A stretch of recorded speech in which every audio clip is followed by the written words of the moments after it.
My name is Ian McEwen. I've been working in the field for over 50 years now as a practitioner in the treatment of addiction, and especially for us today around alcoholism. Tim Bevan, medical officer, and I've run doing parallel GP and addiction medicine for nearly 38 years now. Kia ora, my name's Colin Nathan. I've been working in the alcohol and drug field for 28 odd years in various capacities, from prisons to NGOs, Salvation Army Bridge programs, Māori services, community services. So nothing much has changed in the addiction field in all these years, apart from things getting worse. What have I learned from people with alcohol and addiction problems? That you never stop learning. Everybody's different and you have to take different approaches. There's quite a range, and often people don't present with alcoholism as such. They'll present with a whole lot of other issues which are causing them distress, and you have to work your way through the conversations with them to identify that alcoholism is a big part of it, or alcohol use is a contributing factor. Although a lot of these people are in what they and those around them regard as being a hopeless area, there's always some hope.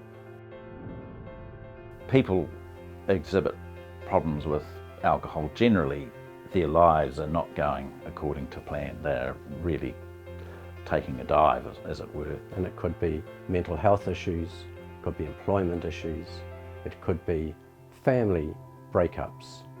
And often it is a family member who will come first, or it could be an employer who may come, or somebody has got into trouble with the law around drink driving, and it's those issues, and it's nothing to do with my drinking. It's because, you know, I was overtired that night or whatever. And so often what comes first is not the alcohol, it's all the other kinds of things, the distress that they're experiencing. Well, generally the reasons a lot of people don't or minimise or won't talk about the extent of their drinking generally is because they don't want people to think they've got a problem. And that tells me right away that they know they've got a problem. And through that conversation, you begin to open up, where does alcohol fit into this? And sometimes it takes a while before you get to that point. Often it may be some other illness which is not supposedly or thought to be related to alcohol, but when you work back it is, can bring people to the point where they start to admit that they have a problem. And then it's the next step is, the big step is getting them to accept that.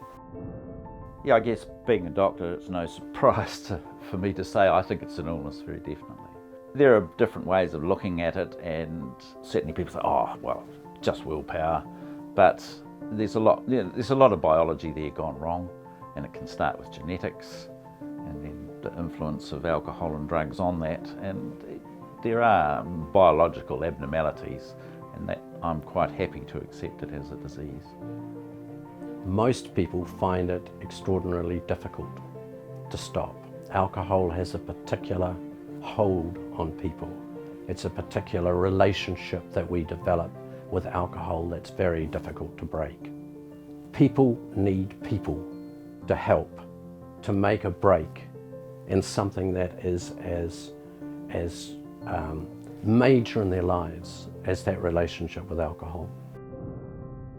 AA is useful in our service in terms of referring people there, giving them the choice. Alcoholics Anonymous is sort of it's attraction rather than promotion, so it'll be suggested. Someone identifies as an alcoholic, I will suggest Alcoholics Anonymous. Most people have got to the stage where they admit, they say, yes, this is obviously a problem for me, but they don't bring it right inside, and I believe until they do that, they can't really change it. And that's where I think AA can help a lot, is getting with that acceptance thing. But when it comes to recovery doesn't happen in treatment. Treatment may be the first steps for some people, but the recovery happens from the strength that's gained from a shared experience and the support from others in order to go on that journey of recovery. Recovery is lifetime. Treatment is a very short interlude or a very short beginning for most people. And once that journey is started, that's when the wraparound that AA provides is really essential.